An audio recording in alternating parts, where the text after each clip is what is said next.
Diligan muna natin guys bago tayo mag-apply ng fungicide. Ayan. Ay, naku. Ang ingay.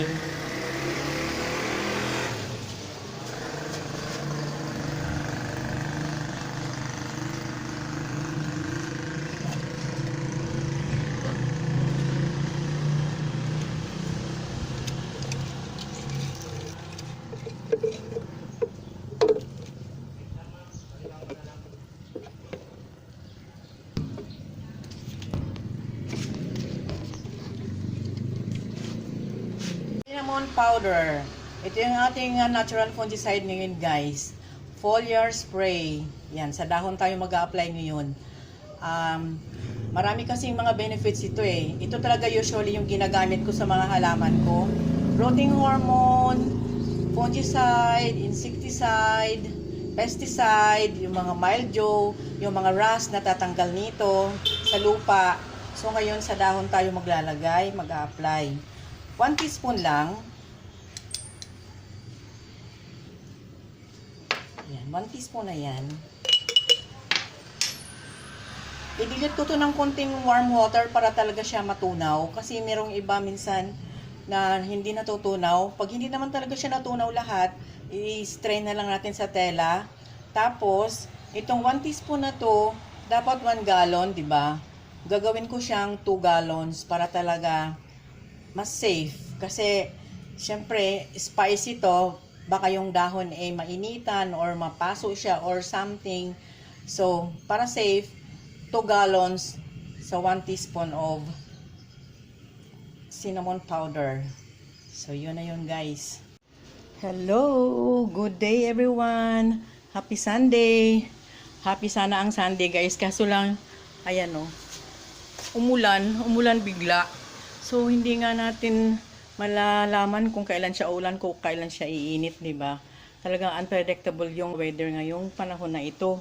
So, ayan. Ito na, nilagay ko na dito yung mga succulent ko na i-sprayhan natin ng fungicide. At ito na nga pala yung fungicide na ginawa ko. Ayan na siya, oh. Ayan. 2 gallons of water yan. Ayan, oh. So, ito nilagay ko na siya dito. Talagang hindi pwedeng, hindi siya sasalain guys. Kailangan i-spray natin siya doon sa tela na medyo masinsin. At ang dami kong nakuha mga hindi natutunaw. So, ito na yun siya. At, eto na. I-spray na natin to guys. Pero, bago natin i-sprayhan yung ating mga succulent, ay sa bagay succulent din naman ito. Ito mo ng aking hoya guys. Itong hoya ko na to, oh. Nauubos yung kanyang nauubos yung kanyang mga roots. Ayan. So, kailangan i-sprayhan din natin to. Yung kanyang mga dahon. Ayan, ganun lang i-spray natin. Ayan, oh. Yun. Tapos, yung soil. Sprayhan natin. Ayan. Ang lusog-lusog nito. Tapos sabi ko, bigla na lang siyang lumanta. Ayan, oh, nangulubot yung kanyang dahon. Kasi nga sunod-sunod yung ulan, diba? Tapos, nababasa sila sa ulan. Kahit sabihin mo na ka-indoor sila, naanggihan sila eh. Kaya, ito, ganito yung nangyari sa kanya. Napansin ko kahapon, ang ugat niya ikakaunti na lang. At ito pang isang hoya na to. Ayan na, kita nyo ba? Ayan, ang dami na niyang itim-itim. O diba? Mga fungus yan. At saka yung lupa niya, sprayhan din natin. Yung likod. Ayan. Ito pang isa. Ang taba-taba nito dati. Ayan, oh. Nagkasakit na siya, oh. Tingnan nyo, guys, oh. Ayan, oh. Parang mga stain. Hindi ko maintindihan. Nawawala na yung kanyang green. Parang kinakain na ng, ng peste yung kanyang dahon. Kunti na lang yung green. So, spray natin yan. Pati yung ilalim ng dahon. Ayan, oh. Sprayhan natin. Ayan. Ito. Ayan, oh, umpisa na. Nag-umpisa na siya. Ayan, oh, ito namang isa. Ito, hoya din to. Nag-umpisa na. Ayan. So, kailangan i-prevent na natin para hindi siya dumami. Ayan. Sprayhan natin yung mga dahon. Yan. Pati yung ilalim. Ayan, oh. Ay, sorry. Yan. Yun. Ito naman hindi naaarawan. Naka-indoor sila. So, hindi siya direct sun. So, pwede na siyang ilagay doon mamaya. Ayan. Matutuyo na yan sa hangin. Basta ang importante na puno natin siya ng spray. Yung tubig talaga. Nababasa yung dahon niya lahat. Ayan. So, dito na tayo guys. Sa ating yan, mga succulent. Isprehan na natin to guys. Mga ito. Teka lang. Wait. Ito siya, rain or shine, itong mga ito.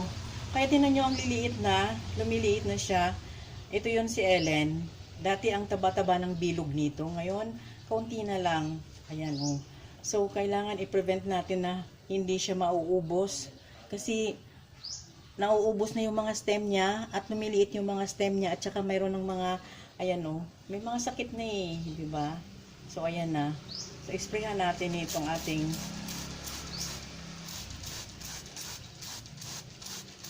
ayan. Yan ang nakaganda sa cinnamon guys. Hindi lang sa kusina, pati sa ating mga halaman, napapakinabangan natin sila. Sama ko na rin yung lupa at kailangan maisama natin yung pinaka underside ng dahon. Isprayhan din natin lahat sila oh. Ayan. Diyan nagsusumiksik yan eh. Kasi sa alcohol bumabalik din sila eh, di ba? So kailangan talaga alagaan natin ng spray.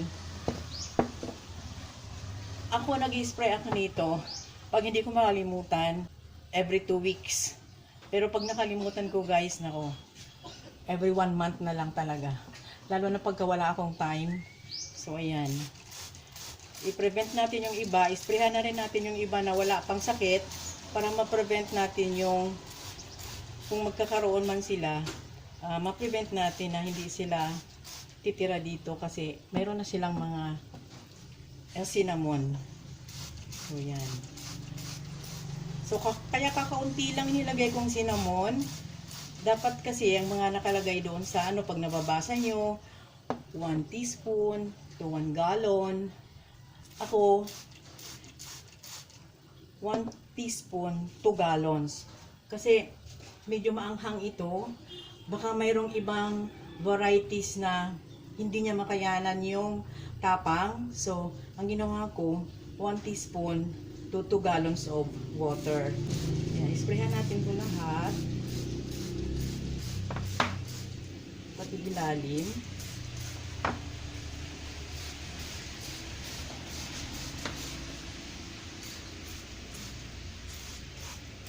Ito guys, sino ba to? Si Marinade. Ayan. Si Marinade nung hindi pa nagtatag-ulan, ang lago-lago dito. So nung nagtag-ulan na siya, kasi naka-rain or shine lang sila. So ayan, lumiliit din. Ayan. Pati itong si Madiba, lumiit din. Kasi nga ayaw talaga nila hanggat maaari. Ayaw nila lang lagi silang nababasa. Kaya lang, tumatagal sila, tumitibay sila. Kasi mas marami yung grits, mas marami yung parang bato or yung pumice kaysa kukupit. So, nadidrain niya kaagad yung ayan o. Try natin yan. Nadidrain niya kaagad kasi ayan, ang daming butas. So, yun ang ginawa ko dyan. Binutasan ko pa siya ng binutasan ng marami para talaga ma-drain niya yung water para hindi mag-stagnant sa loob nitong pot. So, ayan. Spray natin lahat. Ito, dati ang lago nito, ang laki nito, oh, ganyan, oh. So, ngayon, ayan, lumiit siya. Ayan. Kasi mas madalas yung ulan ngayon kaysa sa init. So, ayan, nahihirapan sila, pero wala naman silang pwedeng mapaglagyan kasi kung ilagay ko dito sa ilalim, may tendency na matutunaw silang lahat. So, mas okay na rin yung rain or shine kasi naarawan, tapos nababasa, naarawan, nababasa. Hindi katulad ng ang ginawa ko noon na ipinasok ko dito sa loob. nagpapawis sila. So, yun, dumapa sila kinabukasan. So, wala. Namamatay din. O, diba? So, ganun lang lagi ang ginagawa ko, guys. Ganyan lang. Yan. Yan. Pero, mas madalas yung ginagawa ko talaga na, yung binubudbud ko. Kasi, pag naglilipat ako, or nagdidilig ako, pag may nakita akong mga, kung ano-ano yung mga puti-puti, at saka yung parang malagkit na dumidikit dito, halos nasa puno lang at saka sa lupa. Yun, binubudburan ko na kaagad siya ng cinnamon powder. Pero pag dito sa mga dahon, ito nga, gumawa nga tayo ng foliar spray na cinnamon. So yan. So dito muna ito, hindi ko muna to ilalagay doon, bukas na ng umaga. Walang araw doon bukas ng umaga, tanghali na yung magkakaroon ng araw, 12 o'clock kasi nasa west siya. So natatabunan siya ng bubong ko pagdating doon, alas 12, doon na siya makakakuha ng araw. So ngayon dito muna ito. Kasi mainit ngayon eh, magti 3 o'clock pa lang, so nawala na yung ulan. Actually may ulan, may araw, so may araw pa rin. May hangin din siya nakukuha dito kasi tabing bintana ito, tsaka may hangin at tsaka may init.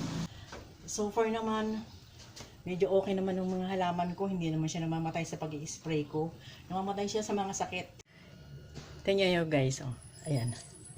Si Purple Delight. Yan, matibay yan. Ayan oh. Malusog pa rin siya hanggang ngayon. Ayan. Ang dami nang lumiit na oh. Ayan. So dito lang muna sila. Hindi sila pwedeng paarawan doon kasi basa pa yung kanilang dahon. Karalagay lang. Baka mapaso. Kasi ang importante, pagkabagong apply ng mga fungicide yung mga dahon, wag nating ilabas kasi masusunog sila, mabubulok yung dahon. Naranasan ko na doon sa neem oil yan, kaya naku promise ayoko nang maulit yun. Actually lahat ngayon maglalagay ako ng fungicide sa lahat ng mga halaman ko, dito sa itaas, doon sa ibaba. So mantakin mo yan guys, anong oras ako matatapos nito ngayon pag naglalagay ako sa dami, di ba? Kasi kailangan ibabaw at saka underside ng dahon, kailangan lagyan mo. O, diba? Titingnan mo muna kung yung halaman na yun, kung pwede ba siyang lagyan or hindi. So, ganun. Ito dito ako nasanay sa cinnamon powder na to. So, dito lang ako paulit-ulit. At so far naman, okay naman sila. Buhay naman itong aking mga indoor plant. Ayan, oh. O, tamo. Ayan. O, diba? Yan yung mga yan. O, diba? Oh. So, yan lang yan guys. Cinnamon powder lang ang katapat nila. Yan. Okay. So, yun lang muna ngayon ang video ko guys. At sana may natutunan kayo. At see you on my next video. At please subscribe, like, and comment. And bye-bye everyone.